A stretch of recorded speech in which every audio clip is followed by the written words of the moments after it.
I've been traveling for the last couple of months. I've been in Mexico, the US, and now I'm in South America here in Colombia. I was in Cartagena a couple weeks ago. Now I'm in Medellin and I'm really enjoying my time here.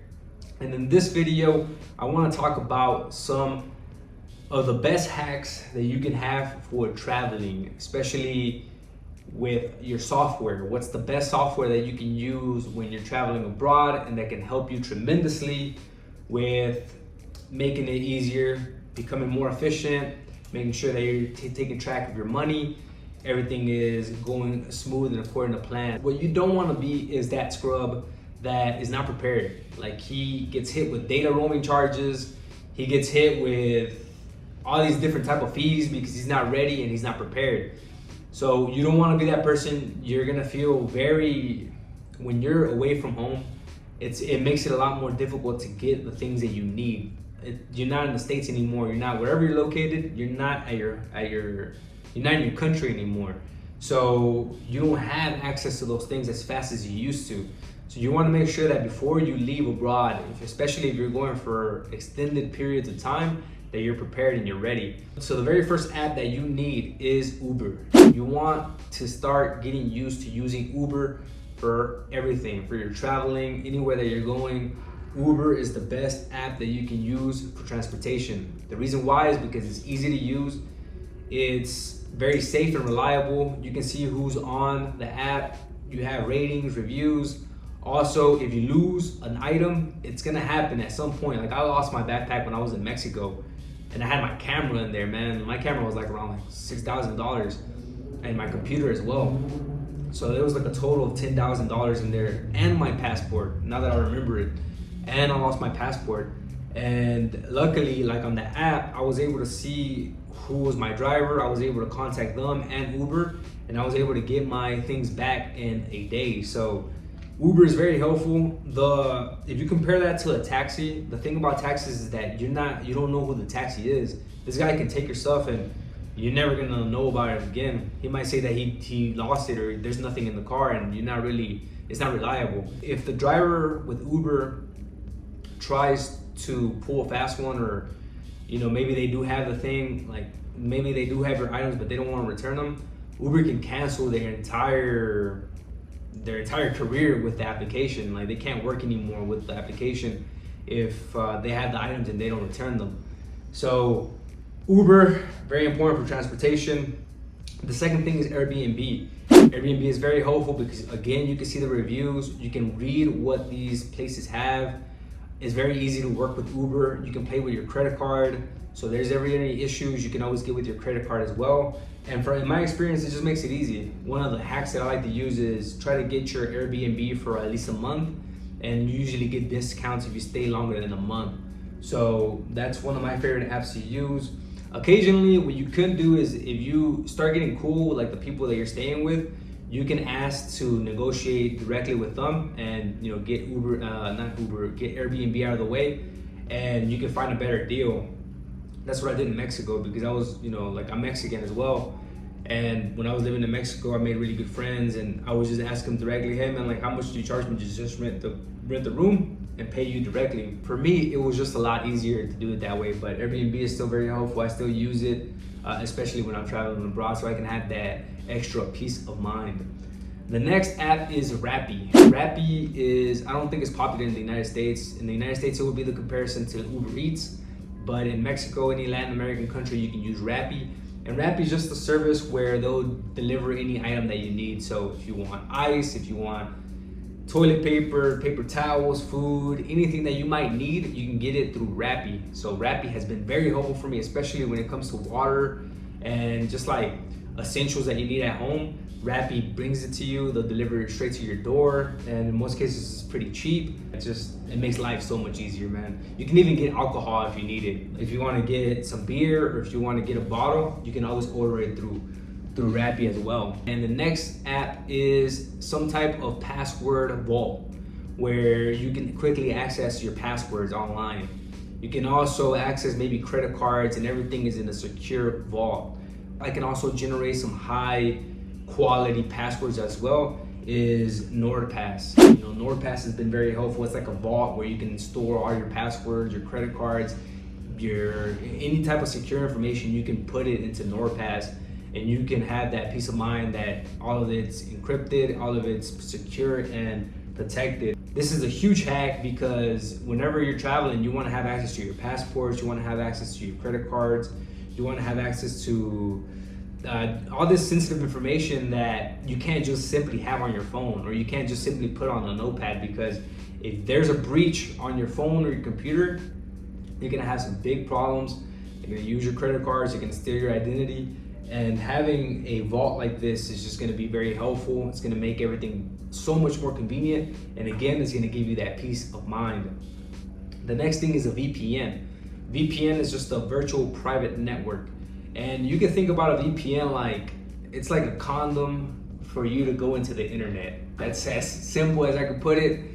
It protects you whenever you're going into the internet. So VPNs are very helpful because they can mask your location. Nobody can see exactly where your IP address is located. And also it allows you to access maybe certain bank accounts that you might be having back home, maybe certain accounts that you want to have access to. You can set your VPN to your home country and access those accounts if needed. Another very helpful thing about having a VPN is that it protects you whenever you're in a public network. So if let's say you're working at a co-working space or Starbucks, you're always vulnerable to cyber attacks whenever you're in a public network. If you use a VPN, however, your information is encrypted. Again, that condom example, you're going into the network and nobody can see the channel of what's going through your computer, your devices, to the network. So a VPN is very helpful. The VPN that I really enjoy using is Surfshark VPN. Again, they're not even sponsoring this video, but I just really like the product, and I've been using it for a couple of years now, and it's been one of my favorites. I haven't tried the other ones. We'll see what happens. Maybe I'll change at some point, but a VPN, and especially Surfshark VPN, has been very helpful for me. The next thing is maps. You want to have both Google Maps and Apple Maps. I have an iPhone and I also have an Android device. Just in case something happens with my iPhone, I can use my Android device. And having maps is very helpful because you can save locations that you want to go to, and you can also star locations of places that you're at, just so you can make it easier for you to travel back to them at any point. Another great thing about having maps is that you can download the map before you get to the place of where your destination is.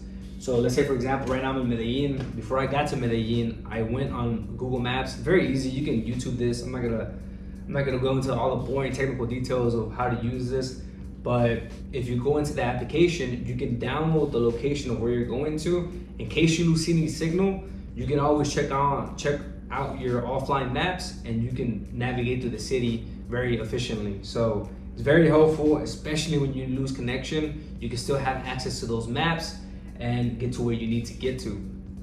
The next thing for software here is you want to have a good messenger application. So you want to, in Latin America, a lot of people, in Latin America, not just in Latin America, but around the world, a lot of people use WhatsApp. So WhatsApp is just very helpful. It's just, I'm not even sure why we don't use it in the States. Like we're so used to texting, like SMS and MMS, and WhatsApp just makes life easier because you can make calls, you can send text messages all over the internet, and it just, that's just like an easy solution, and everybody's on it. So not sure why don't we use it in the States, but yeah, you want to have these type of applications. WhatsApp, I use WhatsApp, Messenger, and Instagram. Messenger is part of Facebook, so you don't really need Facebook. So I don't really use Facebook as much anymore, but those three applications have been my favorite for communicating. WhatsApp, Messenger, and Instagram. Instagram, everybody should be on Instagram. Like, that's your personal brand. That's the way that people get to connect with you. So that's the way that I prefer to communicate with people, but I think that those applications are very helpful just so you can have that means of communication. And the last application that I have here is Skype. So Skype is very helpful in case you need a backup number.